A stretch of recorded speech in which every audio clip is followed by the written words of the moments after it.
Let's move to the Vikings. They're next up on this contenders list. It's difficult to figure out what their big flaw is. I think most of Constantina's from the offensive line back, and you have this big overriding question of talking about the Rams. What does Kevin O'Connell want to run?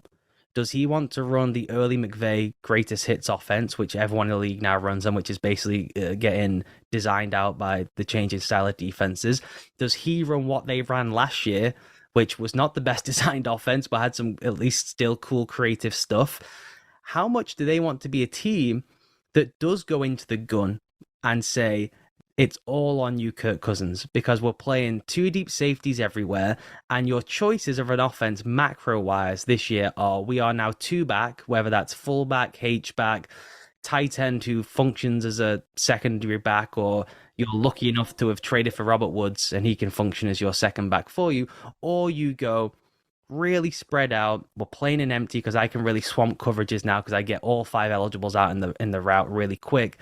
And Cousins last year was the best quarterback in the league statistically versus empty after being one of the worst in the league versus empty the years before. So I don't know which one he is. But if I'm going into a season and I'm saying that my season in first year as a head coach on the line is putting Kirk Cousins in empty 30% of the game, I get a bit worried about that. Yeah, when I was thinking about it, I kind of wrote about Kirk Cousins that he's a guy there's no nuance on his interpretation of kind of a black tie event. So if you tell him black tie, he's going to go black tie. There'll be no kind of personalization, improvisation, and you put him in empty and one of his biggest flaws, I guess, is he can be so conservative, even though he's got this accuracy, which is maybe one of his better traits, and he has good footwork in the pocket. And you kind of put him in empty and put everything on him, and it's almost a test of him to okay, you're going to see this spread offense. We've got kind of Justin Jefferson, Adam Thielen, and now we've got KJ Osborne. We can even motion Dalvin Cook out if you want to. Don't go for the easy kind of read. You're kind of better than that. And I think that's what Kevin O'Connell's been trying to tell him. I remember reading in training camp that he went kind of through to his first read, and Kevin O'Connell came up to him and said, "Look, I want you to go past that because your guy was here." And I think that is maybe whether it's a confidence thing for Kirk Cousins. I mean, it doesn't strike me as a guy that kind of doubts himself too much, but if you put him in empty, it's obviously incredibly reliant on him having that aggression and being as good as we think he is as a processor, but also that offensive line where there are question marks, and you're kind of relying on Christian Darrisaw to make the jump that everyone thinks he can maybe make.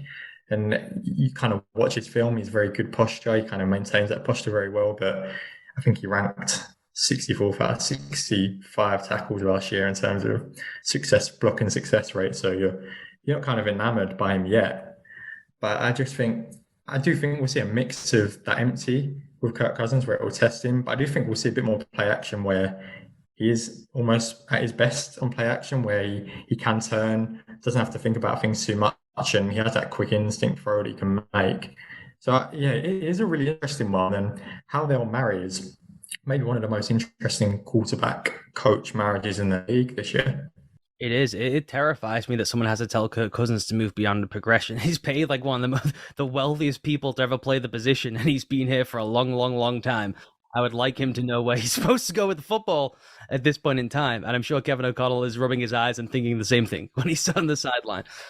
What was really odd about that offense last year, and I do wonder what O'Connell will take from having. I would love him to give a full diagnosis of what he thought they were doing last year, because they had the highest empty rate, or one of the highest empty rates in the league. I think they were fifth, fourth, sixth, somewhere in that region. And we're talking fractional percentage points between the top teams. The top teams are in about 30% of the time when they're in it, but they had the lowest shotgun rate in the league, which means that when they're in the gun, they're only in empty. There's nothing else going on, which means you're bouncing between two offenses, right? This is the problem the Titans always find themselves in, which is like, we have one offense for when we're running the ball, we have one offense when we're throwing the ball. And if you can't sequence the two together, the idea of being a dominant play action team suffers. It's not necessarily about being good at running the ball, but it's about influencing the defense to the point where they think you're going to run the ball, whether that's through formation, the quality of the running back, whatever it is.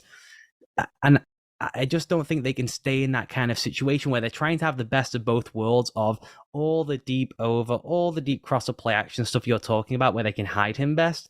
And then when they get him into the gun, getting him an empty, because the big issue he had in the past was he line up in the gun with a bag, and teams with disguised blitzers, and he has no clue where anything's coming from. He was the worst quarterback in the league versus perimeter blitzers for 2 years in a row, according to Sports Info Solutions.